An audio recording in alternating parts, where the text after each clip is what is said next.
Bah, Fabrice. Tu es là, Fabrice?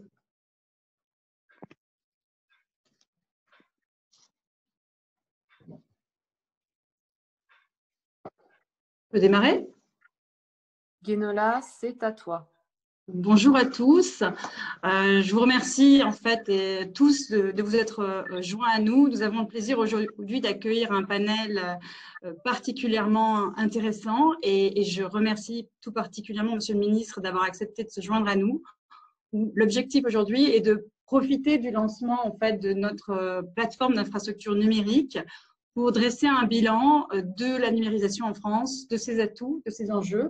Et je vais d'abord laisser la parole à Monsieur le Ministre et puis ensuite je présenterai l'ensemble des membres du panel, si cela vous convient.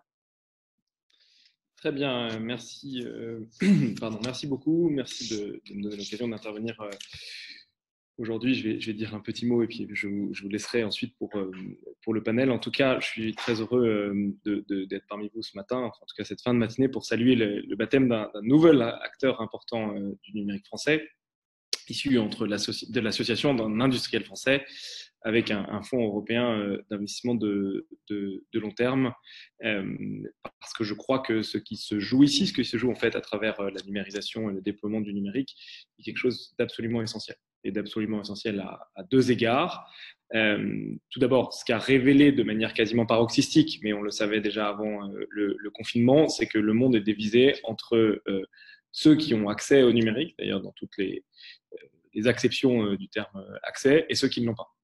Et que le confinement a été supportable, en tout cas pour une partie de nos concitoyens, parce qu'il y avait les outils numériques. À l'inverse, cela a été une période extrêmement compliquée pour tous ceux qui étaient déconnectés, entre guillemets, soit qu'ils n'aient pas accès à la fibre, soit qu'ils n'aient pas accès aux équipements ou alors insuffisamment d'équipements. On a vu les exemples quand dans des familles de 3-4 enfants, il y avait un seul ordinateur et que du coup, les enfants ne pouvaient pas avoir accès à l'école, soit qu'ils ne soient pas à l'aise avec le numérique. Et on pense là aux 13 millions de Français qui ne sont pas, enfin, qui aujourd'hui se sentent peu à l'aise avec le numérique. Et je pense que ce que nous dit le confinement, mais ce sur quoi il faut continuer à accélérer, c'est qu'on ne peut pas vivre avec cette fracture numérique qui est aussi une fracture anthropologique quasiment. C'est-à-dire que vous avez à la fois ceux qui participent de ce monde numérisé, de ce monde qui est d'ailleurs globalisé, puisque c'est aussi une voie d'accès au monde et que le numérique peut être un atout absolument exceptionnel en termes de culture, en termes d'enseignement, en termes d'ouverture d'esprit. Et puis ceux qui se sentent délaissés par cette transformation et on va dire que cette fracture, qui n'est pas qu'une seulement une fracture d'équipement, une fracture de connexion, est à l'origine d'une partie de la colère que l'on peut voir dans les pays développés et que il est impératif, post-coronavirus, qu'on puisse s'emparer de ce sujet de manière holistique, si vous me permettez le terme, c'est-à-dire en concevant le numérique quasiment comme un bien quasiment aussi essentiel que l'eau, le gaz ou l'électricité, parce qu'aujourd'hui, c'est absolument indispensable. C'est absolument indispensable pour accéder à des services de base. Aujourd'hui, s'actualiser sur Pôle emploi, télécharger son attestation de sortie pendant le confinement, ouvrir un compte en banque, etc., etc. Mais aussi plus globalement pour comprendre la grammaire d'un monde qui est de plus en plus numérique, qui s'informe de plus en plus sur Internet, qui a des références de plus en plus numériques. En tout cas, si vous n'avez pas accès à cette grammaire-là, vous ne pouvez pas comprendre ce qui se passe. Et la base, bien sûr, ce n'est pas suffisant, mais la base, c'est quand même d'avoir la connexion. Donc, nous saluons toutes les initiatives qui permettront de revenir sur le rythme de déploiement qui était peut-être un des plus grands chantiers industriels en France d'après-guerre, qui est ce déploiement de la fibre, qui ont conduit à un rythme record de déploiement de la fibre, qui a été évidemment un petit peu ralenti ou en tout cas stoppé par le coronavirus, mais on a besoin de revenir le plus vite possible sur ces rythmes de déploiement. Il y a des choses extrêmement importantes qui ont été faites. Je pense que nous avions le rythme de déploiement le plus important dans le monde, peut-être, puisque en 2019, c'était 19 000 locaux qui étaient connectés chaque jour. Tout cela piloté évidemment par mon collègue Julien de Normandie. Mais nous devons continuer nous devons tout faire pour revenir sur ce rythme de déploiement, puisque évidemment, certes, c'est le rythme de déploiement parmi peut-être le plus élevé au monde, mais quand on n'a pas la connexion, on est toujours très impatient de l'avoir. C'est aussi une raison économique. on le voit qu'il y a besoin de transformer l'économie française, il y a besoin de numériser l'économie française, il y a besoin que notre économie se tourne vers cette économie du numérique, à la fois en transformant nos entreprises, nos grandes entreprises, nos PME, nos TPE, mais également en faisant émerger de nouveaux champions du numérique. Et cela, ce n'est pas possible si vous n'avez pas la connexion. Et donc, pour développer les usages, tirer de nouveaux champions industriels, on a besoin de faire en sorte qu'il y ait cette connexion générale. Et je pense que l'objectif doit être qu'on soit parmi le pays le mieux connecté, notamment en matière de fibre, dans les années à venir. Alors, c'est pour ça qu'être aujourd'hui sur les fronts baptismaux, quelque part, de la naissance de ce nouvel acteur est extrêmement important, d'ailleurs dans une alliance entre le partenariat entre le public et le privé. On sait avec le rôle important de la Caisse des dépôts et des consignations.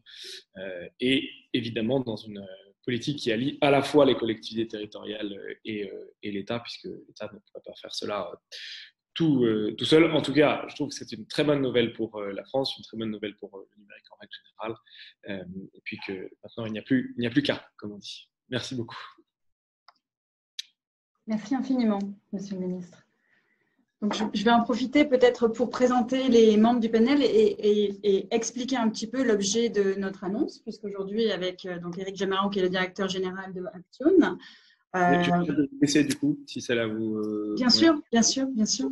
Merci infiniment. Bonne journée.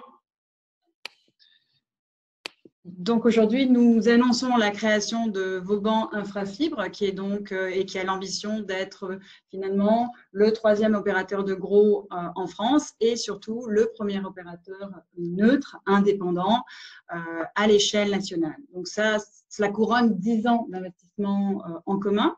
Au niveau de Vauban, donc moi, Guénola Chambon, je suis la directrice générale de Vauban Infrastructure Partners. Nous avons une histoire commune d'investissement dans la fibre qui date de plus de 10 ans et effectivement, nos équipes ont été pionnières. Il faut rappeler quand même qu'en 2009, très peu d'investisseurs, tout comme très peu de banques finançaient ces infrastructures pour finalement la perception peut-être et une appréhension par rapport aux risques technologiques. Nous avons investi dès 2009 aux côtés d'Action dans des réseaux en zone rurale et avec la conviction commune avec la Caisse des dépôts, qui était notre partenaire investisseur public, dans l'intérêt en fait de ces infrastructures qui sont effectivement nécessaires au désenclavement des régions, qui sont un vecteur de développement économique et d'aménagement du territoire. Et ce qui est intéressant aujourd'hui, c'est que sur la conviction commune de la potentialité de ces infrastructures, nous avons collectivement investi beaucoup d'argent ensemble, déployé des réseaux très importants avec une infrastructure aujourd'hui qui se déploie tant en zone rurale qu'en zone moyennement dense et en zone urbaine et qui nous apporte une complétude de couverture du territoire français qui est unique, je pense, pour un opérateur de gros et Action. Et d'autre part, ce que l'on a découvert à l'aune de cette crise du Covid, c'est l'importance de la résilience et de la continuité des économies sur laquelle reposait le numérique. C'est-à-dire qu'on était allé d'abord vers cette infrastructure pour finalement sa potentialité, le développement, et on se rend compte aujourd'hui de son caractère essentiel pour assurer la résilience de nos économies. Tout ça pour dire que Vauban est un acteur clé de l'investissement en infrastructure en Europe et que justement l'ADN de nos interventions repose sur l'essentialité des infrastructures et sur le fait qu'elles apportent des services essentiels au développement des communautés. Donc à ce titre, pour nous c'est très important ce lancement puisqu'il couronne effectivement 10 ans d'histoire commune et une ambition commune qui est de développer plus avant la fibre dans l'ensemble du territoire français. Aujourd'hui, nous avons assemblé un panel de personnes qui représentent de façon idoine les acteurs clés de la réalisation finalement du fibrage de l'ensemble de notre territoire. On entend beaucoup de doutes sur la réalisation possible de ce fibrage. Je pense qu'il faut avant tout se féliciter de ce qui a été accompli. Je pense qu'on est aujourd'hui en pôle position en Europe sur le fibrage du territoire.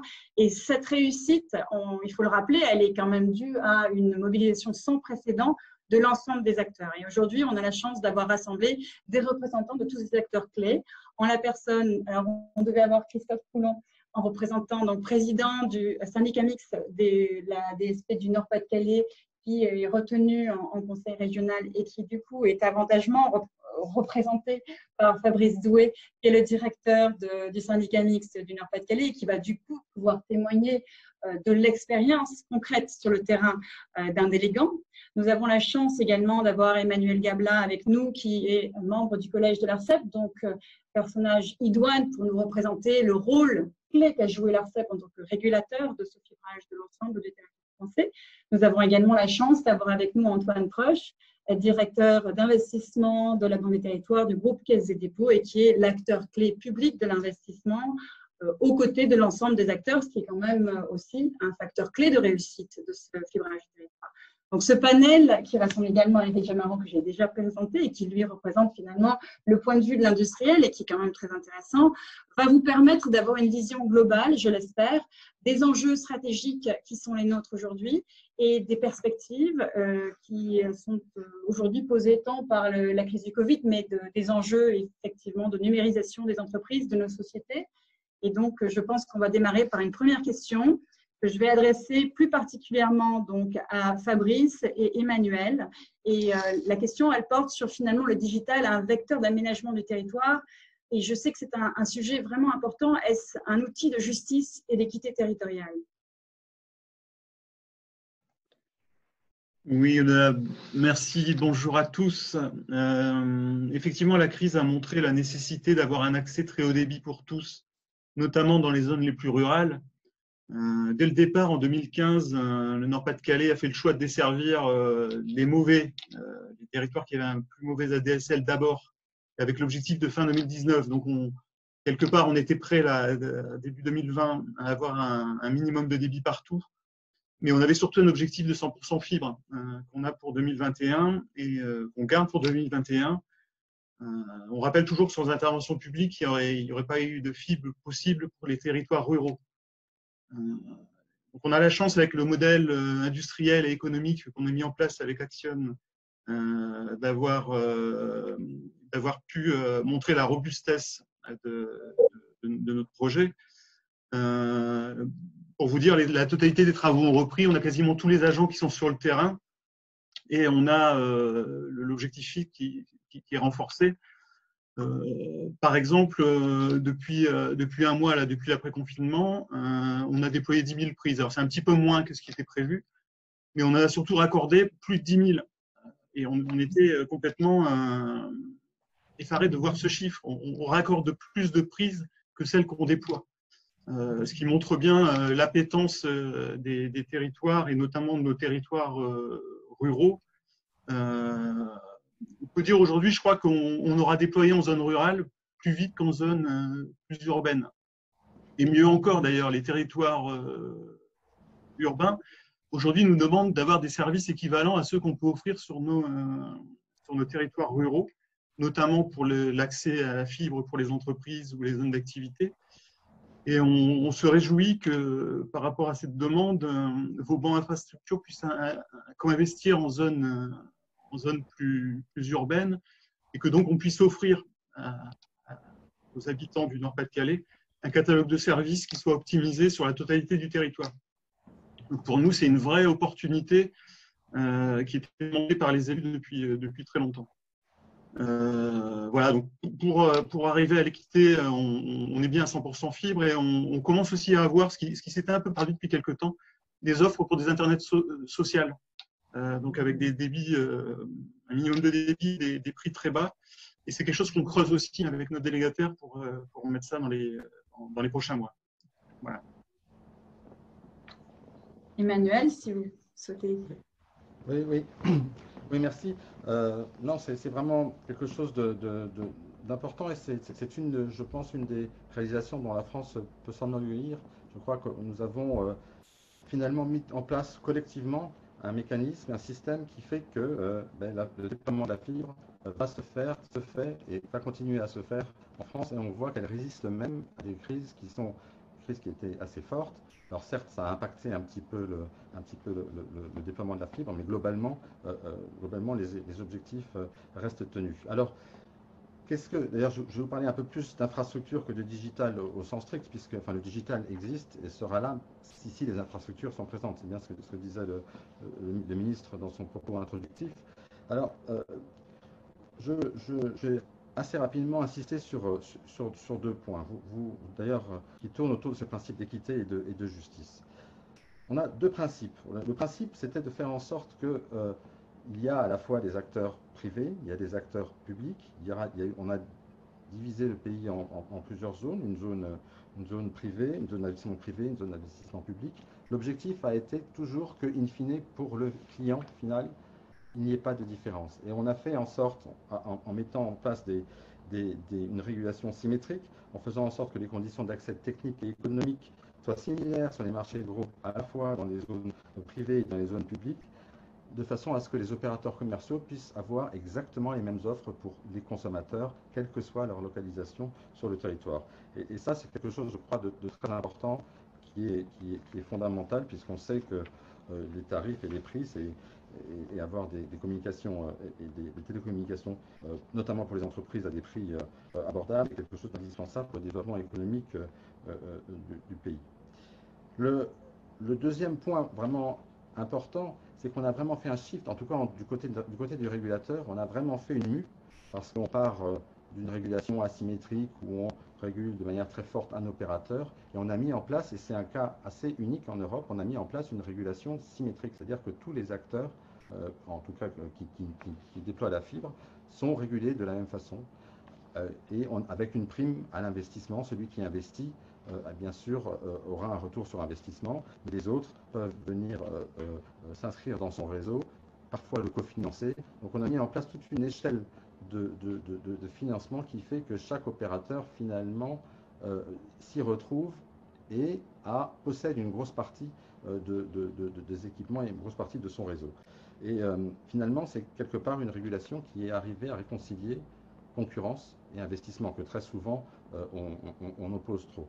Et je pense que notre challenge, notre défi dans les années à venir, sera de faire en sorte que cette question d'équité et de justice perdure et que l'on soit bien sûr que entre les zones denses et les zones moins denses, entre les zones d'initiative publique et les initiatives privées, on ait des conditions similaires de façon à ce que, in fine, l'utilisateur final, le client, l'entreprise bénéficient exactement des mêmes services et de la même qualité de service, et ce sur l'ensemble du territoire. Et je remercie vraiment l'implication des collectivités locales, des acteurs économiques bien sûr, mais des collectivités locales qui ont vraiment joué un rôle majeur dans ce déploiement.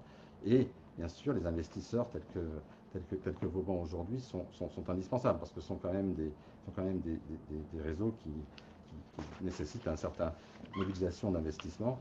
Et nous sommes heureux que vous puissiez être présents et consolider un petit peu cet acteur en France. Merci beaucoup. Maintenant, j'aurais une autre question, et celle-là, elle est dans le prolongement de la première. Elle porte sur les infrastructures numériques, des investissements au bénéfice de tous. On pense au tissu économique, aux services publics numériques. On l'a vu notamment pendant la période de la crise avec le confinement, l'école, la santé à distance.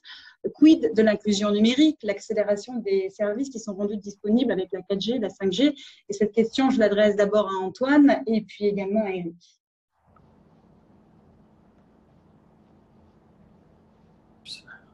Oui, bonjour à toutes et à tous.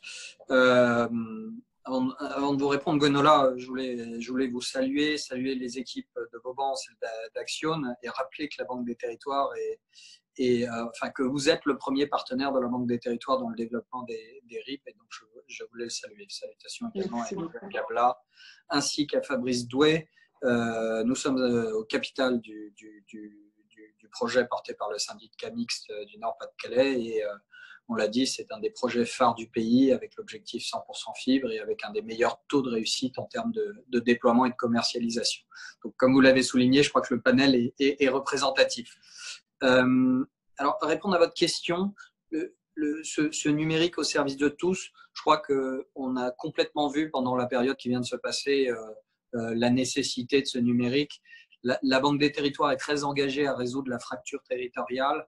La crise a amplifié la fracture que connaît notre pays et a amplifié le besoin d'infrastructures et de services numériques.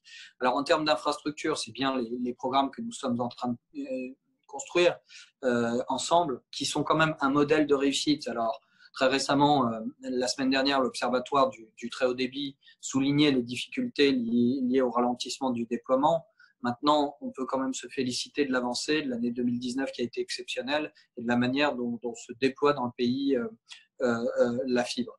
Alors, ces infrastructures fixes, c'est la fibre, mais c'est aussi tout un tas d'équipements numériques. Moi, je pense souvent, et on essaye aussi d'allouer nos capitaux dans ce sens, au déploiement d'infrastructures comme les data centers ou autres. Je voudrais citer un exemple. On a récemment investi dans un data center à Mayotte.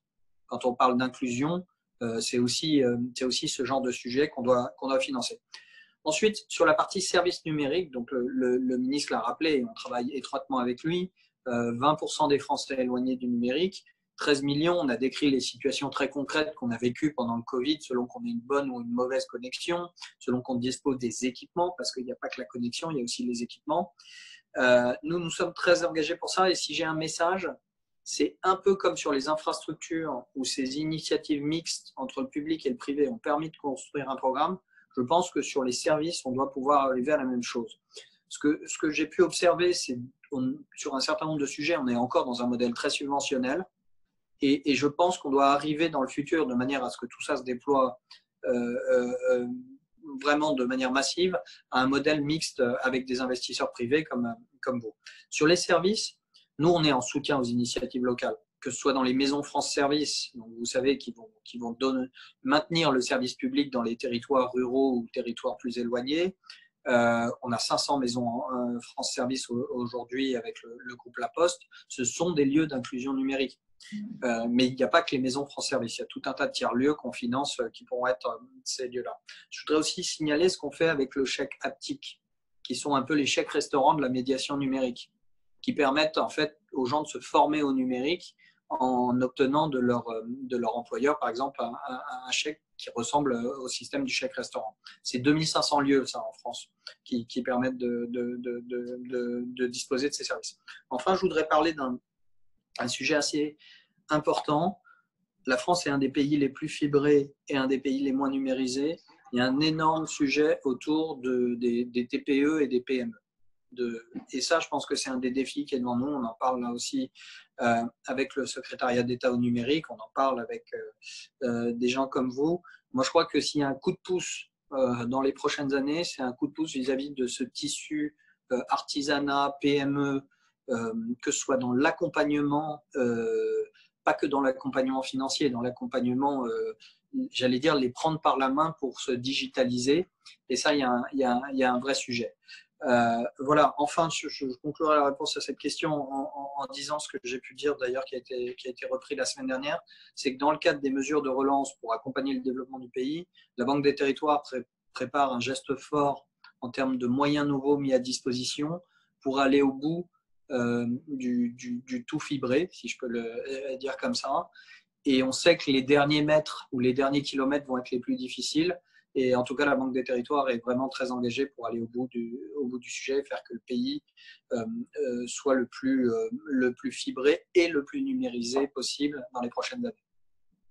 Merci Antoine. Eric, je te laisse. Oui, bonjour à tous. En fait, on a, du coup, en tant qu'industriel, on a une responsabilité particulière. On voit bien que les enjeux ont été décrits par le ministre, la Caisse des dépôts, et les enjeux présentés par des collectivités.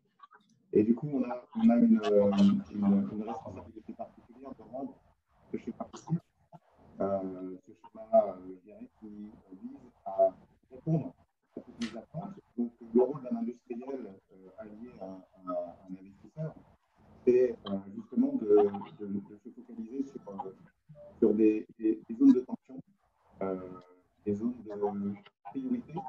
Et on le voit à la sortie de la crise du Covid, qu'il est évident que l'ensemble des services d'intérêt général, on parle des écoles, on parle des administrations, on parle de ces lieux aussi de partage numérique, ce sont des zones tout particulièrement pour lesquelles il faut avoir une attention particulière. Et dans le programme que l'on a avec Vauban et avec la Caisse des dépôts, ça fait partie des sujets les plus préoccupants, je dirais, et notamment la connexion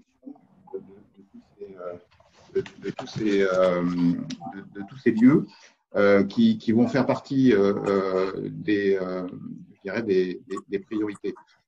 La démarche de Vauban et d'Axion dans la création de cette plateforme, c'est de continuer à faire ce qu'on a fait depuis 15 ans maintenant, d'abord avec la Caisse des dépôts, il faut le souligner, c'était notre premier partenaire, et ensuite avec Vauban, c'est de continuer à répondre à l'urgence des territoires. L'urgence des territoires, c'est de lutter contre cette fracture. C'est un mot un peu galvaudé, mais quand on est au cœur des territoires, on sent toute la pression qu'on peut avoir sur le fonctionnement d'un réseau, sur la connectivité qu'on peut apporter. Les collectivités en sont les premières défenseuses ou défenseurs de ces programmes. On appelle ça les politiques publiques numériques. Et nous, le rôle d'un attelage comme ça, Vauban Axion, c'est de pouvoir répondre à ces attentes en apportant des solutions. Les solutions, elles sont techniques, elles sont financières. Quand on doit raccorder toutes les écoles, quand on doit raccorder tous les hôpitaux, quand on a été les premiers à initier la fibre, et Antoine Proche le rappelait, l'importance de ça, la fibre auprès du tissu de TPE-PME, puisque rappelons que dans les territoires ruraux, 97% des entreprises ont moins de 50 salariés. Donc, c'est un tissu qui fait vivre ces territoires et évidemment qui doit désormais, au-delà de l'accès, bénéficier de tous les programmes de numérisation, de digitalisation. Et finalement, nous, notre approche, c'est de faire vivre un outil de démocratie, un outil de justice, un outil évidemment d'attractivité, de compétitivité, mais finalement, on est passé d'une responsabilité technologique au début des années 2000 à une responsabilité sociétale. Et c'est bien l'enjeu d'aujourd'hui, c'est que cette alliance entre différents types d'acteurs puisse produire ce que les territoires attendent, que ce soit des territoires ruraux, où l'urgence est évidemment la plus forte, et il faudra bien arriver à 100% de connectivité de qualité dans tous ces territoires, ou que ce soit dans les zones les plus urbaines de notre pays, où il y a aussi des urgences à mettre en place un niveau de service qui soit le plus ouvert possible. Et il y a tout à inventer dans les années futures sur l'utilisation du numérique et des services numériques au service et au bénéfice des populations et des entreprises. Et c'est bien le programme que l'on se donne comme objectif dans les années futures avec cette nouvelle plateforme. Alors, ma troisième question, ensuite, du coup, elle portera sur justement la résilience et sur finalement le digital, la résilience à travers le basculement de toutes nos activités à distance. Mais est-ce que justement le travail à distance était possible pour tous, pour le plus grand nombre en tout cas? Cette question, je vais l'adresser donc d'une part à Fabrice et également à Emmanuel.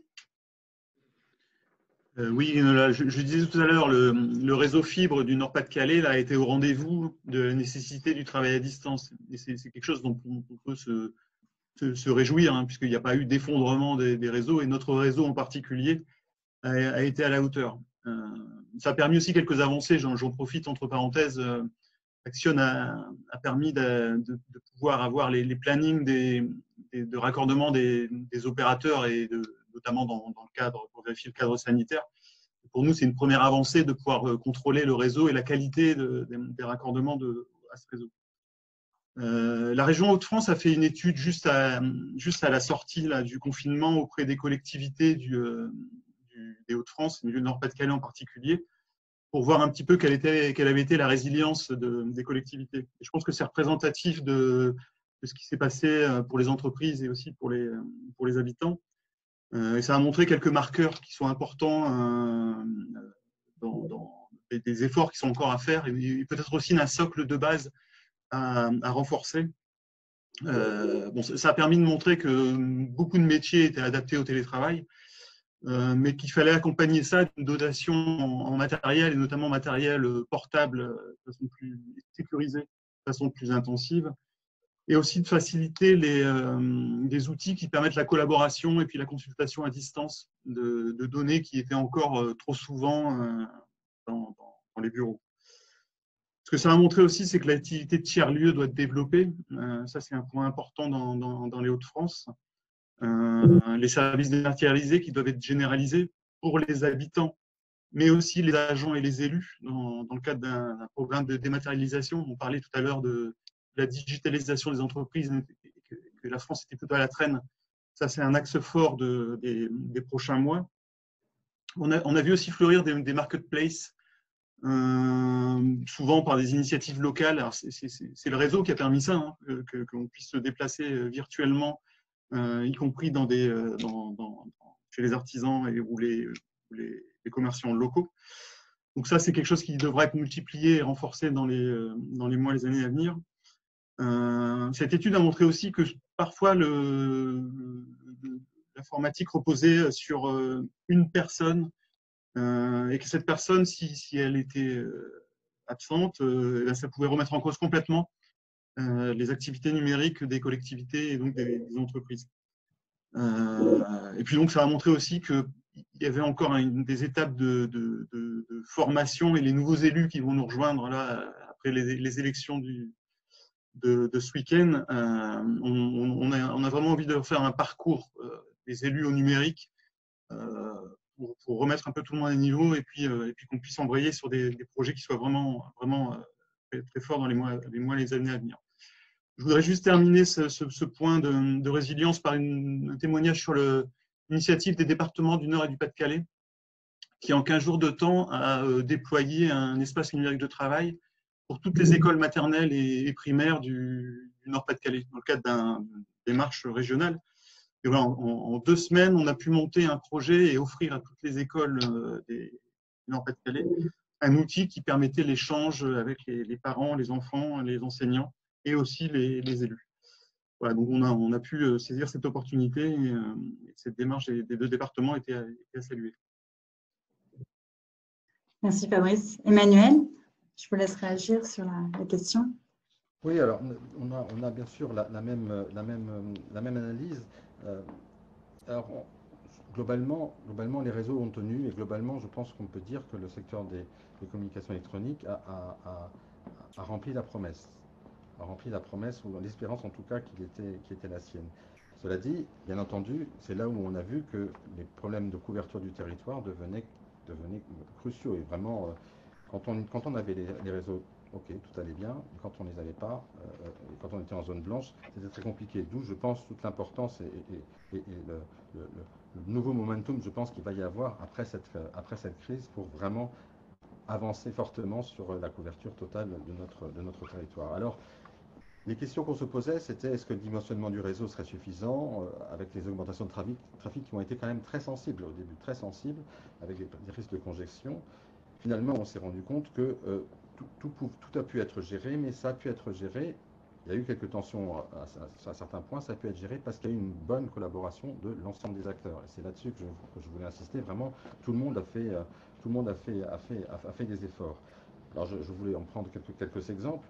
D'abord, pour réparer les réseaux et même continuer à déployer, parce qu'il y a eu certains réseaux ont continué à être déployés, c'est vraiment les entreprises télécoms et le tissu des PME, les acteurs locaux, les associations qui ont vraiment travaillé de concert pour pouvoir faire en sorte que le fonctionnement continu des réseaux soit assuré. Les grands fournisseurs de contenu et d'applications, notamment streaming, ont accepté de diminuer la charge de leur contenu en circulation. Alors, d'ailleurs, avec un dialogue avec le gouvernement, suite à un dialogue avec le gouvernement et avec les opérateurs, bien sûr, en diminuant la qualité de la définition des réseaux sans en changer finalement excessivement le rendu qualité au niveau du consommateur. Les utilisateurs finaux ont également adapté leurs usages en utilisant nettement plus à la maison le Wi-Fi et la voix sur Wi-Fi plutôt que d'utiliser les réseaux mobiles. Ça a permis d'éviter des engorgements sur ces réseaux mobiles. Et puis, bien entendu, le gouvernement et l'ARCEP, on a fait des suivis réguliers au niveau des opérateurs que nous avons relayés, nous, après, au niveau du BEREC, qui est le rassemblement de l'ensemble des régulateurs européens, où avec chaque semaine, on transmettait des rapports à la Commission européenne. Donc il y a vraiment eu une véritable surveillance, mais dans le sens positif. On va dire, tout le monde était vraiment aux aguets pour voir si jamais un problème se passerait. Et globalement, aucun problème n'a eu lieu. Et ce qui nous rend confiants quand même dans la résilience de nos réseaux. Et je crois qu'on peut s'en faciliter. Et je pense que ça permettra dans le futur d'envisager certaines évolutions. On parle du télétravail. Je pense qu'on en avait peut-être peur à un moment.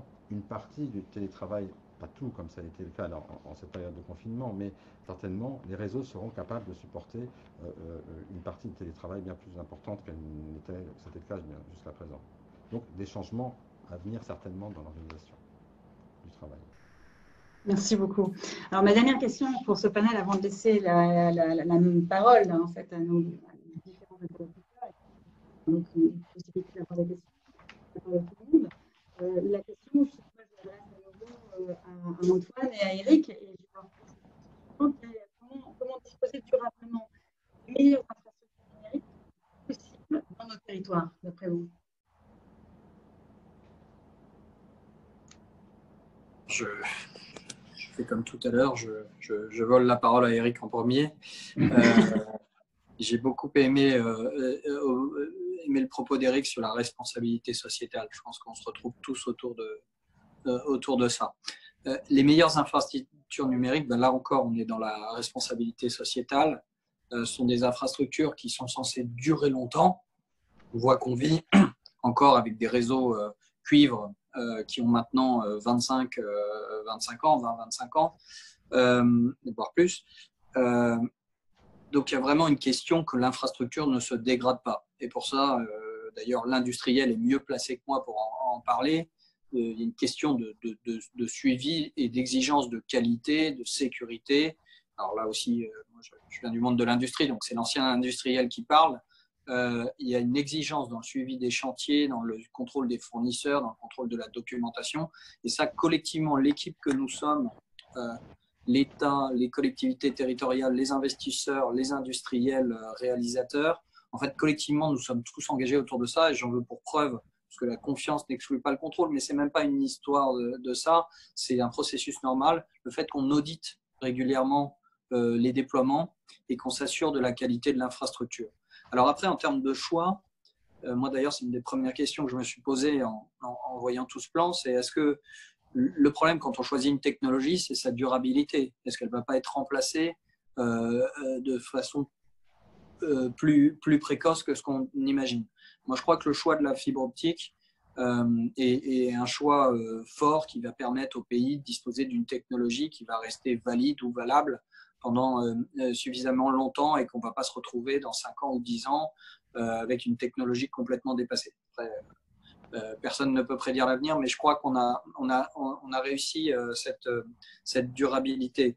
Donc, il y a vraiment, pour disposer des meilleures infrastructures, c'est à la fois des choix visionnaires, on en a parlé, et aussi une exigence au quotidien sur le terrain que les industriels comme Eric portent et que nous accompagnons. Voilà.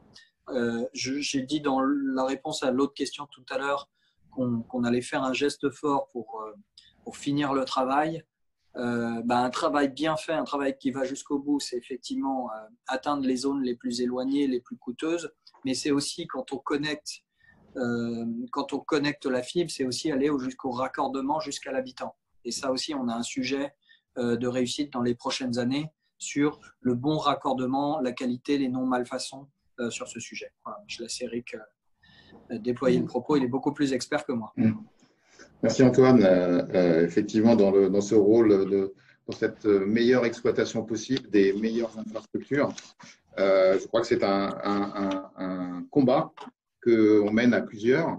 Antoine, vous avez cité un certain nombre d'acteurs. Je rajouterai aussi l'ARCEP dans dans ce combat, dans ce jeu, parce que on a beaucoup de discussions avec l'ARCEP sur la qualité des infrastructures et surtout une qualité durable. Parce que une infrastructure bien exploitée, c'est une infrastructure aussi qui va, au-delà de la qualité, s'adapter au territoire dans lequel sur lequel elle est présente. Et ça, c'est un des enjeux. Vous avez parlé du raccordement. Évidemment, c'est l'enjeu numéro un. Il faut que ces infrastructures soient utilisées. Et pour qu'elles soient utilisées, il faut trouver des solutions pour raccorder tout le monde. Et aujourd'hui, on est très gourmand des réflexions de la Caisse des dépôts sur tout ça, parce que c'est un acteur majeur de l'intérêt général. Et on est dans une question d'intérêt général quand on parle de 100% fibre. Je pense que l'infrastructure, la meilleure infrastructure, c'est celle qui peut transporter tout type de services. La force de la fibre optique qui va au plus profond des territoires, c'est aussi de permettre à ces territoires de bénéficier de toutes les autres technologies. On peut citer évidemment le mobile, parce que la couverture ultra-rurale de téléphonie mobile s'appuiera sur ces réseaux de fibre optique pour collecter, pour transporter les services des stations mobiles. On peut parler des objets connectés, parce qu'on trouvera aussi des solutions pour aller diffuser au plus large la connexion et donc le transport de tous ces nouveaux objets. Et tout ça, non pas pour avoir des réflexes technologiques, mais bien pour pouvoir accompagner, pour pouvoir soutenir des politiques, soit publiques ou privées, et qui vont être directement au bénéfice des habitants, des administrations ou des entreprises. Et donc, la meilleure infrastructure, c'est celle qui finalement est un socle universel aux autres et qui va s'adapter pendant toute la durée de son existence, et là on parle de dizaines d'années, évidemment, à la vie d'un territoire, à la vie d'une zone urbaine, d'une zone rurale. Et le gros enjeu pour un industriel comme nous, c'est effectivement de disposer à la fois de toutes les compétences, de toutes les ressources pour exploiter, pour faire fonctionner ces infrastructures qui vont, comme vous le savez, avec l'extinction du réseau téléphonique, qui est programmée par l'opérateur Orange entre 2023 et 2030, vont devenir l'infrastructure de référence pour tout le transport des communications électroniques privées ou publiques. Et je finirai par je dirais, vraiment un enjeu que nous, on porte, c'est que ces infrastructures, on l'a vu, brutalement, elles ont été source d'innovation et finalement on va dire, dans un temps de crise, que ce soit l'acteur public, l'acteur privé, l'habitant, s'est organisé pour utiliser ces technologies, le numérique, pour continuer à vivre, continuer à commercer, continuer à échanger. Et ça a donné, je pense, une réalité à des programmes que notamment les acteurs publics peuvent imaginer sur tout ce qui est ce qu'on appelle les services publics numériques, donc c'est-à-dire la numérisation des services apportés par les acteurs publics sur leur territoire. Et ça, c'est un des gros enjeux de demain d'un acteur comme nous et d'une alliance avec Vauban, c'est qu'il faut aussi, nous, qu'on apporte à ces programmes des solutions techniques et financières, et j'associe évidemment la Caisse des dépôts à tout ça, des solutions techniques et financières pour permettre à ces territoires de réaliser ces programmes qui confèrent à la santé, à l'éducation, au soutien aux petites entreprises, à l'inclusion.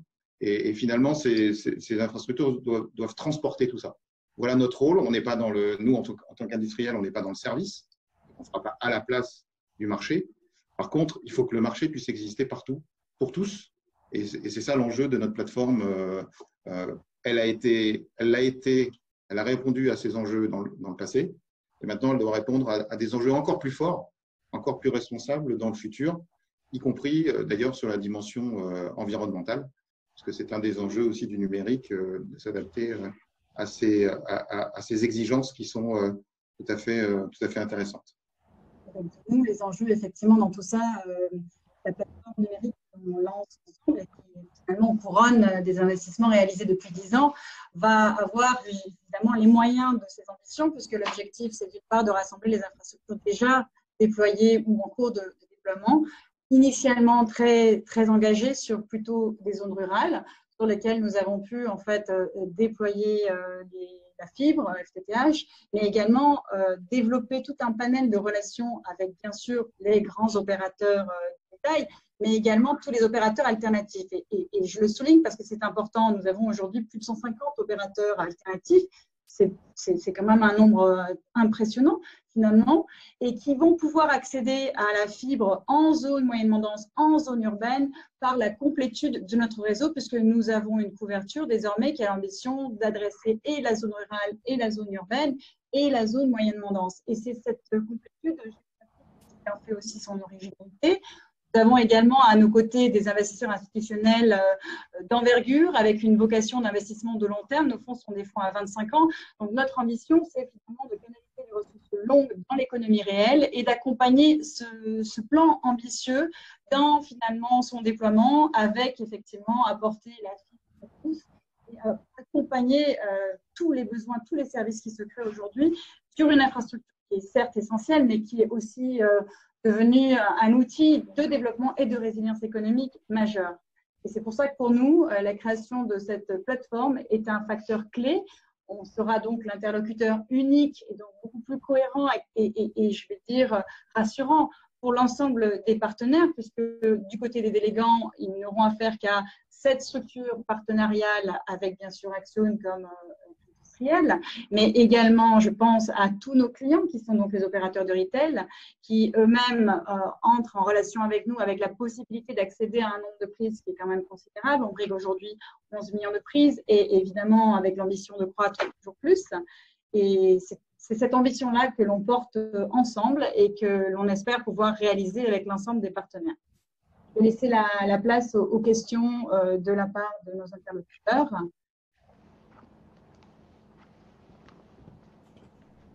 Bonjour, Laurence Pochard. Je voulais poser une petite question à Madame Chambon.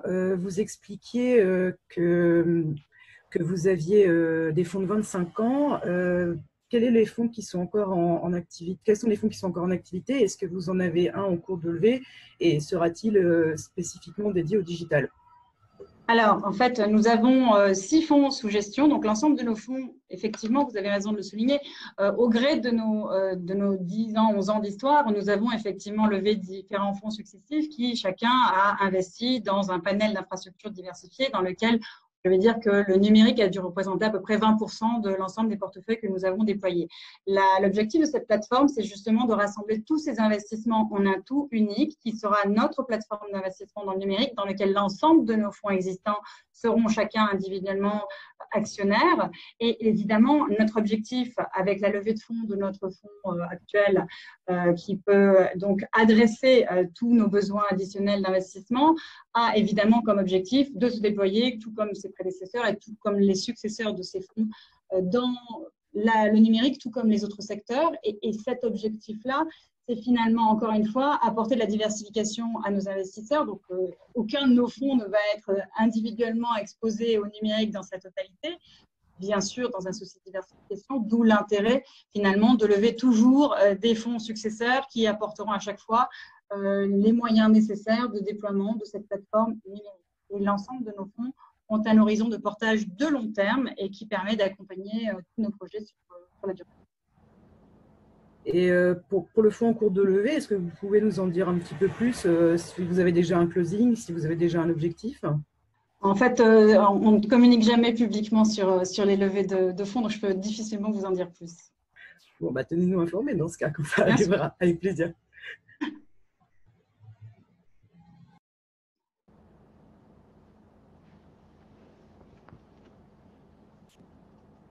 Moi, j'ai une question, si personne n'ose en poser une. C'est en fait, pour le coup, je vais la poser à l'ARCEP.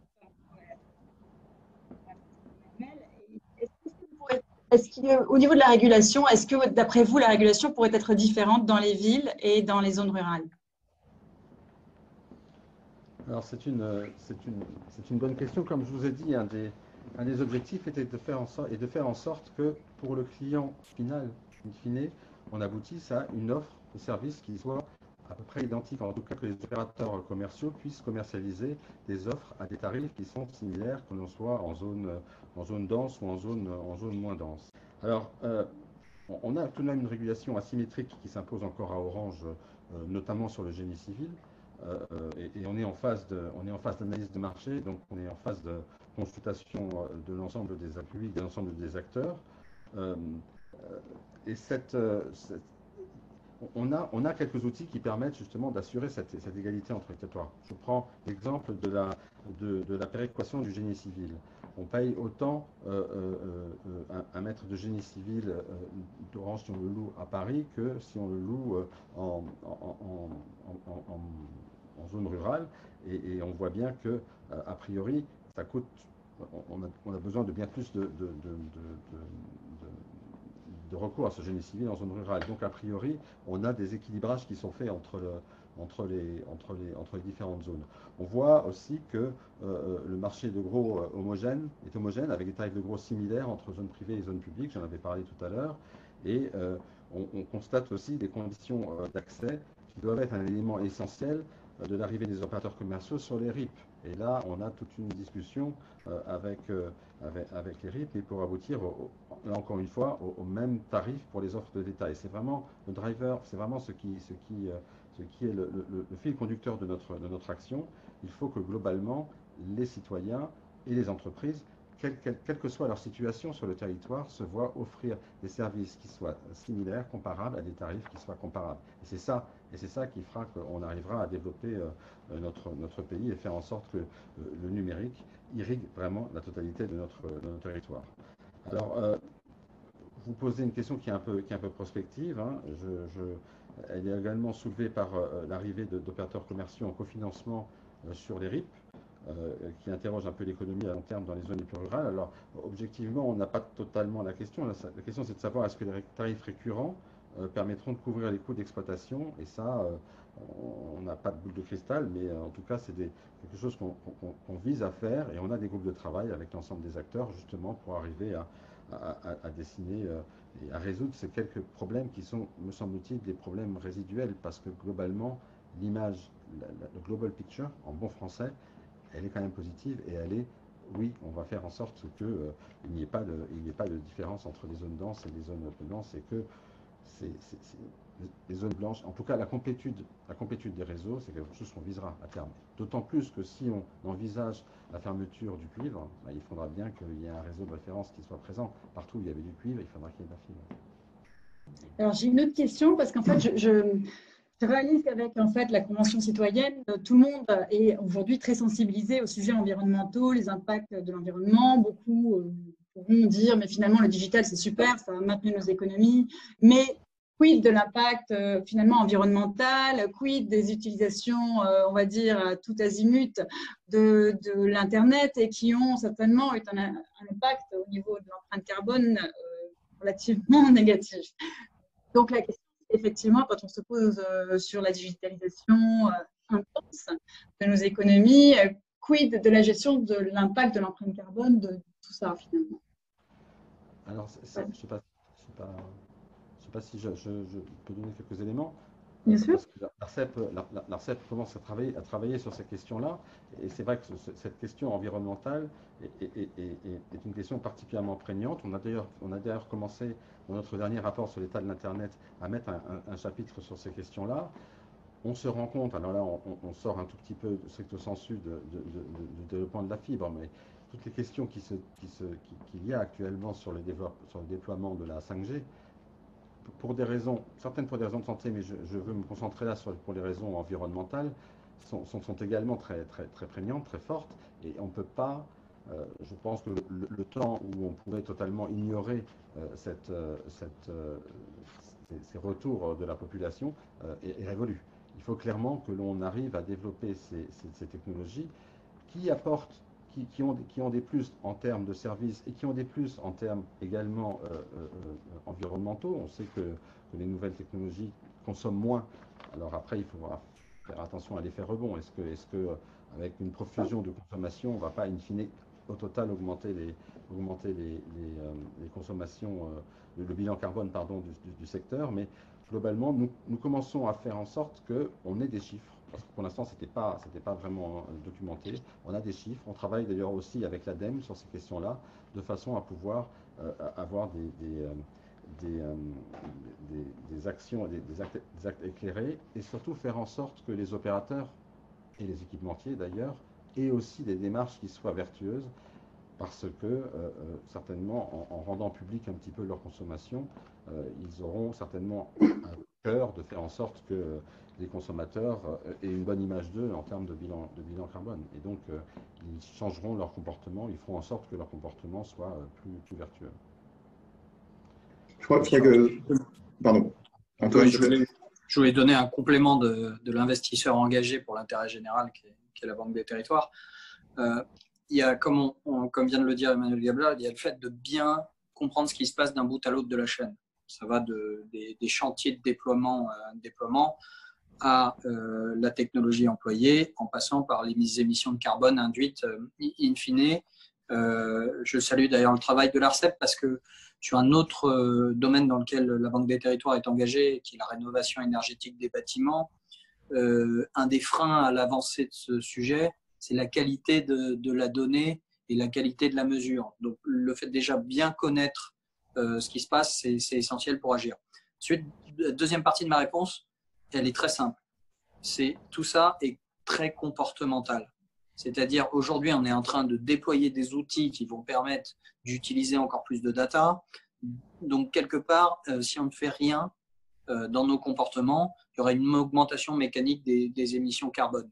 Mais maintenant, les outils qu'on est en train de déployer, c'est des outils qui, demain, doivent permettre de se déplacer moins. On l'a vu avec le télétravail. Doivent se permettre d'être au service des politiques durables des territoires. Moi, je pense, quand on équipe les villes, et que derrière les villes sont des vrais smart cities, je ne vais pas rentrer dans une longue digression là-dessus, ça doit permettre demain que l'empreinte carbone des villes soit plus faible. Et on sait qu'en termes d'émissions carbone, l'enjeu est quand même très majoritairement dans les villes.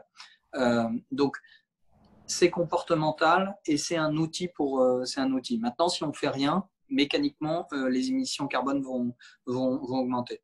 Donc, la chance, c'est qu'on a les leviers d'action. C'est ça que je voulais dire.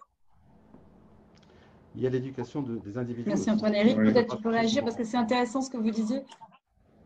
Je crois qu'Emmanuel était en train de parler d'éducation et c'est vraiment sur ce thème. Chacun devra changer son comportement. Si par exemple changer son terminal tous les 18 mois, c'est peut-être quelque chose qu'il faudra changer. Enfin, voilà, c'est vraiment aussi dans la vie de tous les jours du citoyen qu'il va falloir faire passer ce message et faire de la pédagogie et de l'éducation. Et effectivement, inciter à la sobriété des usages. Je pense que c'était intéressant aussi ce que disait Antoine, qui était intégré dans l'analyse de l'impact de l'empreinte carbone de nos fibres et de nos réseaux d'infrastructures, les impacts aussi finalement indirects de réduction de la mobilité qui vont mécaniquement faire baisser, je crois, de 20% les émissions de dioxyde de carbone sur un horizon d'une dizaine d'années.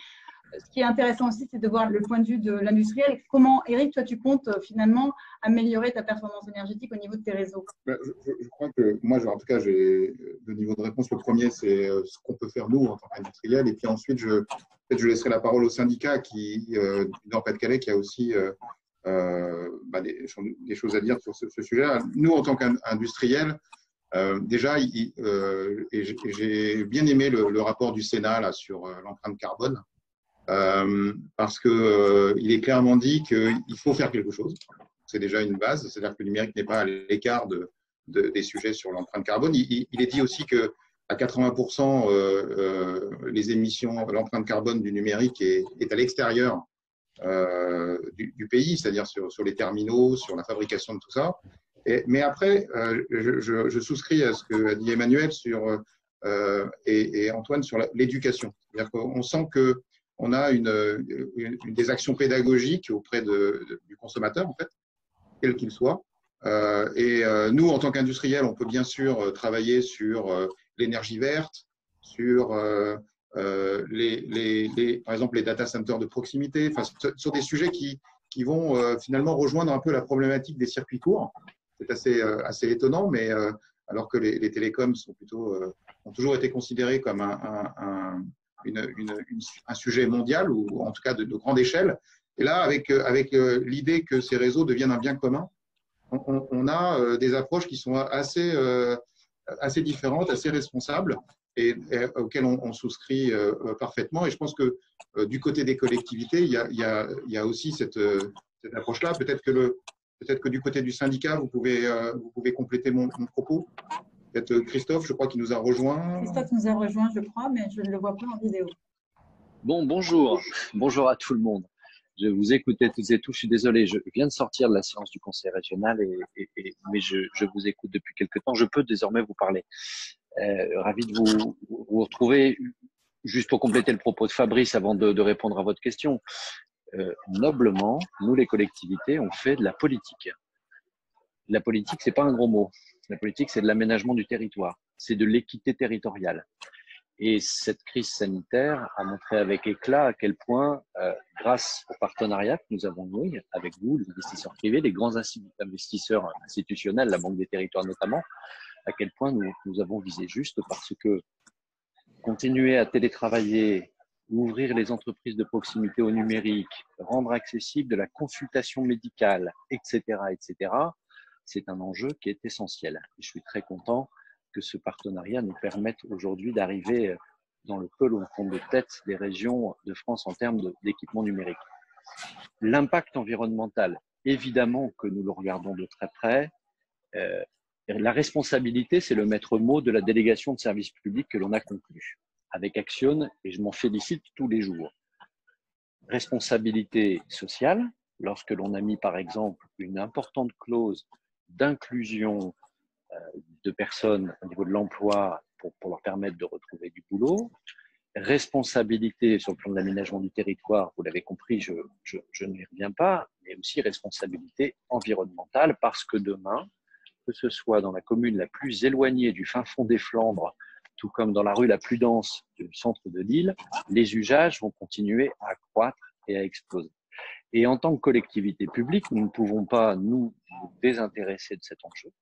Je rappelle que le Conseil régional, par exemple, des Hauts-de-France, de par la loi, doit voter chaque année une feuille de route sur le plan climat-énergie, la stratégie en termes de diversification du panier de recettes, la qualité de l'air. On a énormément de responsabilités de par la loi. Et forcément, le syndicat, qui est majoritairement détenu, entre guillemets, par la région, parce que la région est actionnaire majoritaire, si vous me permettez ce terme impropre, au sein du conseil d'administration en tous les cas, nous y mettons bien évidemment beaucoup de cœur et beaucoup d'attention. Après être passé à l'étape de la construction du réseau, et on avance très vite, je pense que celles et ceux qui participent à cet échange ont en tête les chiffres régulièrement donnés par l'ARCEP qui nous placent par chance en haut du podium, après avoir construit un réseau de qualité, durable. J'ai entendu le débat que vous avez eu sur le choix de la fibre. On serait quand même les rois des imbéciles que de ne pas se poser la question des usages maintenant en termes de collectivité.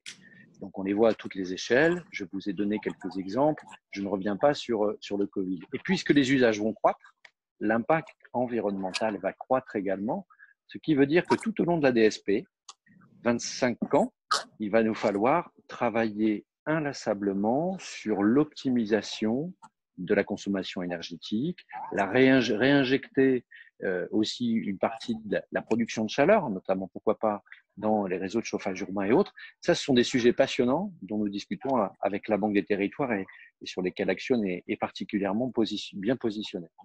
Donc voilà, c'est pour cette réponse un peu longue, un résumé un peu du point de vue des collectivités. Et d'ailleurs, Eric, toi, tu peux rajouter, je crois que nous restons sur l'électricité. Donc, un des enjeux pour nous à l'avenir, c'est de travailler sur le mix énergétique sur lequel nous nous approvisionnons. Et la décision d'Axione a été de travailler finalement désormais sur du 100% d'énergie renouvelable à partir de l'année prochaine. Et ça, c'est clé pour l'empreinte énergétique de nos réseaux. Excellent choix. Oui, mais bon, on n'a rien sans rien. Non, mais voilà, exactement.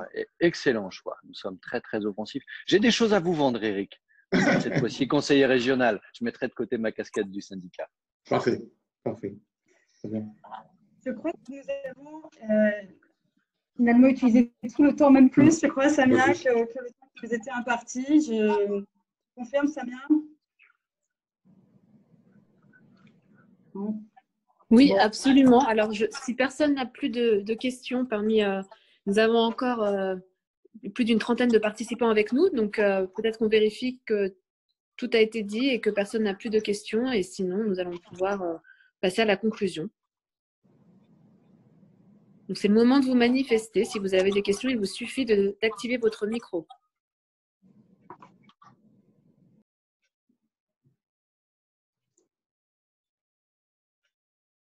Très bien, je crois que nous allons pouvoir conclure. En conclusion, déjà, je vais remercier l'ensemble des participants à ce panel de s'être joints à nous pour finalement faire un petit tour d'horizon sur, d'une part, les réalisations dans le domaine du numérique en France. Et je crois qu'on peut tous se féliciter de tout ce qui a été réalisé. Je pense que vraiment, la France s'est dotée de moyens très conséquents par la conjugaison de tous les talents. Et on voit quelle force, finalement, peut prendre une initiative qui joint à la fois l'action des délégants, l'action du régulateur, l'action de l'État, l'action des investisseurs clés que sont la Banque des Territoires, aux côtés d'investisseurs institutionnels que nous rassemblons avec Vauban, affiliés de Natixis Investment Manager et du groupe BPCE dans son ensemble. Et maintenant, désormais, on va essayer de réaliser toutes nos ambitions ensemble. Cédrico disait, il n'y a plus qu'à. C'est ça. Voilà, c'est la conclusion. Merci à tous. Merci en tout cas. Alors, merci à toutes et à tous. bientôt. Je me permets simplement d'ajouter qu'un communiqué de presse et un dossier de presse seront disponibles et vont vous être envoyés dès ce soir. Et si vous avez la moindre question ou souhaitez approfondir un des sujets, n'hésitez pas à nous contacter par email. On sera plus que ravis de répondre à vos questions. Merci. Merci. Merci, au revoir. Au revoir.